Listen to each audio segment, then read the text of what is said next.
I started in privacy in a good year because I started in 1984 as one of the early access to information and privacy coordinators. Our law in Canada that governed the federal government passed in 1982. So basically I was in the Department of Communications, and I took people down memory lane today when I said, you know, during the 80s we got cell phones into the hands of the public.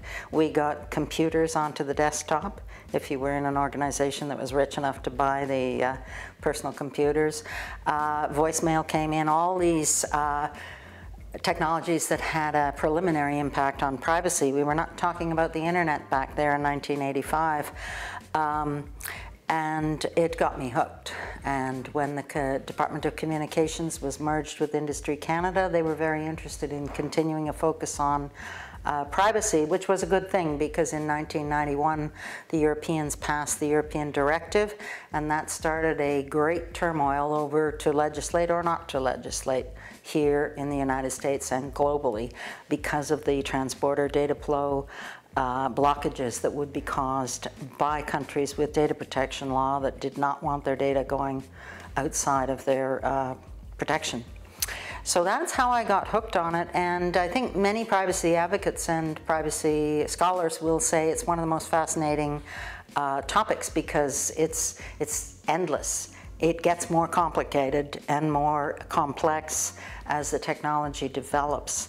So for instance, in my day, we were trying to explain to people why, even though the government owned the phone, they didn't necessarily own your private personal messages that you got on voicemail. Those were still personal information relating to you.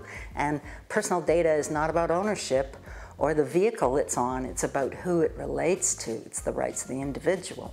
So that was a simple question, and we still fight those simple things today. But the questions we now face with respect to giant learning AI platforms, algorithmic transparency, how you deal with these questions, data that is gathered and shared by many organizations with differing interests and different economic incentives. These are very complex problems, and we of course need new and more complex solutions to solve them. So that's how I got hooked on privacy, and I'm retired now from the federal government. I just finished my doctorate in information from the University of Toronto, and I'm still looking at interesting problems, mostly AI and data trusts.